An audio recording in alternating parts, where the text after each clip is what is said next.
Welcome back to the Sports Business Leaders Podcast. Today, the guest on the show is Steve Swetoha, president of the Greensboro Swarm, the NBA G League team affiliate of the Charlotte Hornets.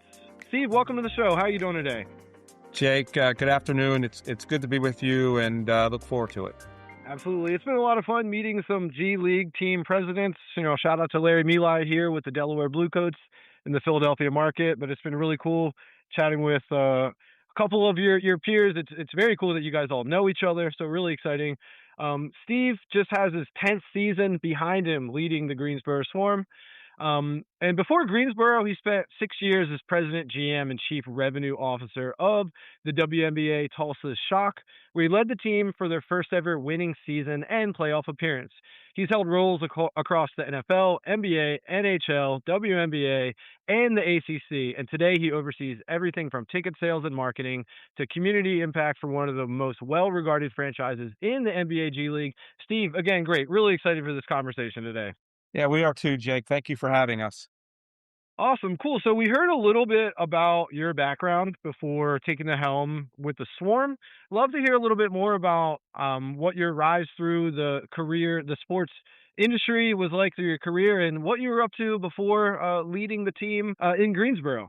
So, I will try to make it brief. My career started as an intern for the Pittsburgh Penguins, and I was there 10 seasons. Had a full-time opportunity going into my senior year at Robert Morris University, which is a huge sport management program, as you know. Um, Guy by the name of Bill Sutton helped place me there. Bill is well known within this industry. But I really cut my teeth in this industry working for a guy by the name of Lenny Komorowski, who was the president and CEO of the Cleveland Cavaliers for a number of years, still with Rock Sports Entertainment. Len and I worked together in Cleveland with the Pittsburgh Penguins farm team, the Lumberjacks, and really that's how I learned learn everything about this industry. So, I started in ticket sales and marketing for the Penguins, and then I really cut my teeth in how to, lead and run an organization, and Len was a big part of that. Absolutely. So I'm sitting here in Philadelphia, and a lot of the SBL audience knows this, so we won't hold it against you for being a part of the Penguins organization. But no, that's fantastic. So appreciate a little bit of the background, Steve. Let's get right into the exciting stuff, and it's impossible not to start off the conversation with this, but congratulations on being 2025-2026 G League champions. First championship in franchise history. You had a perfect 5-0 run through the postseason, sweeping the Stockton Kings in the finals. It's hard for me to even use the word sweep. I guess I'm glad that the Knicks actually had a game get knocked off, and I'm tired of seeing the brooms in New York City. But you also experienced what it's like to hold the broom, at least psychologically. So love to have a pulse check of what it was like last season. Winning the championship. How are things going with the organization now that you guys are the champions? Well, it's pretty special, right? Being there 10 seasons and being the first employee for Greensboro back in 2015. The run was incredible. We went on an 8-0 run in February, and someone asked me this question a few weeks ago, and I felt at that point like we have something here that who knows what that could look like. We stayed healthy for the most part. Believe our coaching. I don't believe our coaching staff was buttoned up. All led by Coach DJ Baker, Cole Teal, our GM, and that staff who has been with us for 2 seasons. Those guys were locked and loaded, and if there was a deficiency, we figured it out. If there was an opportunity, they explored that. Playing 5 games in like 10 days and not knowing when you're playing, what time you're playing was an incredible run for us. Very stressful, but it certainly was worth it. You and I talked about this prior to me coming on, but the excitement, the electricity in our building at the Novant Health Fieldhouse in Game 1 of the finals against Stockton, never had heard that type of. I felt like I was at the Spectrum Center in Charlotte with 18,000 people. That's how electric that was. And ironically, that night, Kemba Walker was in Greensboro to watch that game. Brandon Miller with the Hornets was in watching that game. Rick Schnall, our co-chairman, was at the game. It was just an incredible, incredible environment. Certainly well worth it. The travel, it felt like we were on planes more so than we were actually at the facility. But it's always special when you win a championship. So proud of our entire organization from top to bottom. Yeah, I appreciate those anecdotes. Do you think it was additionally meaningful that the championship happened on the 10th anniversary of the team? Ironically, right? Boy, we had some tough years early on. Never thought we would get to that point. Just but the direction of this organization and the team, certainly led by ownership group with Rick and Gabe and Jeff Peterson with the Hornets. The direction has just been so positive, and we have a plan. And you can see with the Hornets how we continue to grow there and getting into the play-in situation and young team, and certainly learning from that, and certainly would give us great opportunity for the future for sure. Yeah, I love hearing how the G League teams coordinate and share ideas, resources. The G League is spending time with their NBA affiliate, and that's really cool. I think when we spoke on the phone, you were literally headed into Charlotte to meet with some Hornets people, so that's exciting. Right. Uh, Cool. So one of the things is a little bit different about the G League is that most of the team leaders have a big focus on community impact. Not to say that, other leagues don't necessarily do that, but I think you guys have become very creative and innovative around community impact and kind Mm, of using it as a tool for fan engagement, revenue mm. building. So this next question is about that. And I mean, you're really a thought leader in your local grassroots community engagement. I mean, you have roles on boards with Junior Achievement, YMCA of Greensboro, the United Way. It's almost like you cloned yourself and you have like a community impact, like alternate version of yourself. And the Swarm, you've done everything from HBCU scholarships, partnering with food recovery initiatives, hosting the 450 person sports industry night that drew attendees from 25 states and over 100 universities. I mean, you guys are experts in the G League, and I think a lot of other leagues should be paying attention to what you're doing on community engagement, and then also like focusing on how it could enhance revenue and fan engagement. So I'd love to hear your perspective on the mindset you have within this lens, Steve. Well, that's a loaded question, Jake. So I will try to answer that as quickly as I can for you. First and foremost, that is part of Hornet Sports Entertainment DNA, right? When we first got to Greensboro back in 2015, it wasn't just about rolling the basketball out. It was about how we can give back, be part of the community impact. And that has resonated throughout my career. I'm not a big I guy. You'll hear a lot of us about we. Um, you mentioned the number of boards that I sit on. That's important. It resonates in this community. It's not me sitting on a board and showing up for board meeting. We are actually engaged in that process. That has resonated with this corporate community. We have 47 corporate partners, and it takes time to build that relationship, and it takes time to understand their objectives, and it takes time to find the right fit. I would be lying to you if I didn't believe that part of what we do in this community is resonating with why they do business with us, why our partners do business with us. It's a community impact. It's about giving back. It's about helping people that may not have that choice or opportunity to do so. And for us, that is one of our top priorities. We believe that spans the opportunity to increase fan engagement. Example, the um, Hornets hoopla. It's the jersey um, that the Hornets, the jersey that they wore 12 times this season, that raised over $5,000 for us this past season. And it's giving back to the Charlotte Hornets Foundation. You mentioned HBCU night, um, giving money back that's raised through the HBCU programs. And as you know, North Carolina is big with HBCU programming. And finally, I'll leave with this. Our team over the years kept saying, we got to do a Jeansboro night. We got to do a Jeansboro night. And I said to our team, until we are able to work out a relationship and get to know the Wrangler folks, the Contour folks, so to speak, that is an opportunity. Well, we signed a 2-year deal with Contour brands and with the Wrangler opportunity, and we had a denim jersey night. And it was unbelievable. And the money raised for that goes back to their community foundation. So A lot of teams are doing it. We credit a lot of, you and I talked about, there are a lot of great operators in our league, and you mentioned some of them, Larry and Jabari and Chris Murphy and, Malcolm Farmer and others, right? Um, Sometimes you replicate, you duplicate, others you find different ways to give back. But yes, my wife says, "How many boards you sitting on this year?" And she gets it. She understands. It's really important that it's not just sitting on a board; it's actually getting your sleeves rolled up and actually getting more involved in the community. And we think that resonates, and we think we do it. We're one of the best teams in our league that do that, and we feel. I'm very proud of our entire organization doing so. I'll have to take a look at the Greensboro night. You said you guys were able to pull that off, right, with Wrangler? Yeah, we'll send you the actual examples of those jerseys. They were pretty cool. And did you say you have 47 team partners?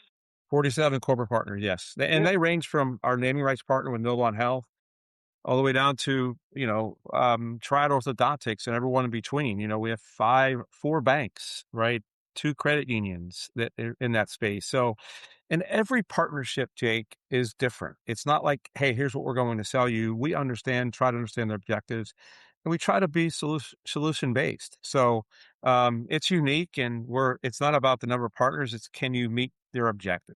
I do appreciate how you answered the community impact question and was heavily dovetailed with the ability to deliver for your partners because that's what they care about is the people who are living in these communities who are impacted by life and what the swarm is up to is a component of it and if you can have an impact and an impression in these communities and the partners are a part of that it's a really positive sort of flywheel if you will so I appreciate that perspective so they might seem similar. I do think they're fairly distinct. But you just talked about community impact, and there was some aspects of fan engagement. But your fans are really the people who attend games, buy merchandise, participate in events, Mhm. regardless of whether you bring that impact to them. Which is kind of how I see the difference in community impact versus fan engagement. You play at an intimate venue. You've sold out dozens of games in franchise history and you built all these theme nights. You mentioned some of this as well. So I'd love to hear again, just like you mentioned your perspective on community engagement, how do you see engaging with those fans, the variety of fans where you have your super fans and your premium experience fans and economy fans that want a deal or, something like a an non-Friday Saturday night game. Love to hear your perspective on fan engagement nowadays, Steve. Well, number 1, it's all about affordability, right? We try to keep it really affordable, number 1. Number 2, we believe that there are a lot of first timers still coming to our games that may living in Greensboro that may have never been to a game. So we have to put on that game from the time you walk into the building to the time to leave, that it's all about the experience, right? We can't control what's happening on the court. Fortunately for us this year, we won a championship, but there's 30 other teams that did not win a championship, right? We have to learn and stay in tune with our fans. What's important to them, right? Is it the halftime opportunities? Is it the post game opportunities? Every Friday night, we have what we call our Fieldhouse Fridays, and we have kids get to play on the court for 30 minutes after the game. Let me take you a step back. The first couple of years, we brought kids out. Were able to shoot a foul shot and go home. Well, one day I said to the team, "Hey, why are we just do it's to me, it's not really impacting our fan experience. One shot, you go in, you get to go home. What if we expand that for 30 minutes?" Right? Kids love it. They have one side of the court is for kids, 6 to 12, and then 13 and up, they go on the other side of the court. It is controlled chaos for 30 minutes. Kids are shooting basketball, layups, free throws, what have you. And, I get a chance to walk around the court and talk to parents, and, they say, "This is really awesome. We look toward coming to Friday nights because our kids like playing on the court." Saturday nights are our all team autographs. After every Saturday night home game, we host, all team autographs for 20 minutes after the game on the court. So when we talk about fan engagement, it's growing the fan base, it's getting those kids in front of our players, players that are looking to get to the NBA, players that are coming from Charlotte that could be our two ways or our Hornets assignment players like Tijon and Liam McNeely and others and our two-way guys. To us, it's all about that connection, right? We wanna keep it affordable, you wanna keep it friendly, you wanna keep it exciting, And certainly the brand of basketball really helps us too, because as you mentioned, you have your hardcore basketball fans, your season ticket holders that are spending $89 a night at courtside. They want to see great basketball, right? But for the fan experience side, and we're asking questions all the time, what's important to you? What do you want to see? What you don't want to see? So, you know, our weekends, like most G League teams, are our bread and butters for us in terms of driving the revenue. Our fan base is very diverse. A lot of kids are coming to our games, and they're not coming on a Tuesday night when they have to get up for school the next day, right? So it's getting our fans engaged, and it's a staple for us, and it's worked so well. However, we're always looking to improve. But those are just some examples of that opportunity. Not to mention the game experience in terms of the promotion and the giveaways that we identify throughout the season. So I can probably talk hours on fan engagement, but without the fans, there's no basketball. We could do an entire podcast just about fan engagement because there's really only a few things that really bubble to the surface. It's like strategic marketing, hospitality, fan engagement. A lot of these are like how your fans experience the team. You know, like sports ultimately is a product, whether you experience or actually attending a game or a match. But experience design gets talked about in a lot of industries like conferences and Right, brand activation right. marketing agencies do, but you really have a good lens on, like, capturing the insights. You talked about, like, asking your fans, "What do you want? What do you need?" And then always trying to be innovative and constantly thinking, "How can we do something differently or better?" So you exactly have the right perspective Well, about fan engagement. I well, really Jake, let me add to that as well. I think you mentioned it early first when we first started or came on. We played an intimate facility, 2,200 seats, right? Part of our fan engagement is your high our highest row is 12 or 13 rows from the court, right? For our fan engagement, when you go to other buildings, you could be sitting in the upper deck. That engagement with your fan is a lot different than you being 12, 13 rows from the floor. So there's already some built in. The big thing we hear is you feel so part of the action. You feel like you're so close. You can hear your you can hear the sneakers, and you can hear the players chatting and calling out plays. For us, the intimacy is really important, which is a big part of our fan engagement. If that building's half empty, it looks full versus bigger buildings that are, don't have so many seats. It's a huge canvas that it's hard to build that excitement and build that fan engagement. So we're fortunate on one hand. On some nights, we wish we had more seats, but you got to take the good with the not so good. follow. I appreciate the positive perspective on the smaller venue. I like the word intimate, not a smaller venue, intimate venue. And like you said, you have some advantages, so I really appreciate that. Steve, before you go, can you tell the SBL audience how they can follow along with the team and everything that you have moving forward with your championship season behind you now? Yeah, well, first of all, we're hosting our celebration with our championship on. We've doubled up just to maximize the opportunity. Tuesday, June 23rd, we're hosting our championship celebration, and then we'll dovetail into the NBA draft. But more importantly, it's about celebration. And you can follow us on our various platforms. Certainly, gsoswarm.com is our website that people can visit. But we're on X, we're on Facebook, we're on IG, we're on TikTok, so not too difficult to follow us. We're certainly on the Hornets app as well. But our gsosforum.com pages is really where you can keep up to date on all the happenings. The summer is a little bit light for us, but we maximize the opportunity with our celebration. The trophies will be there. We'll have some great entertainment, and really just thanking our fans for the big support. Steve Swetoha, the president of the Greensboro Swarm, thank you so much for joining the show today. Thank you.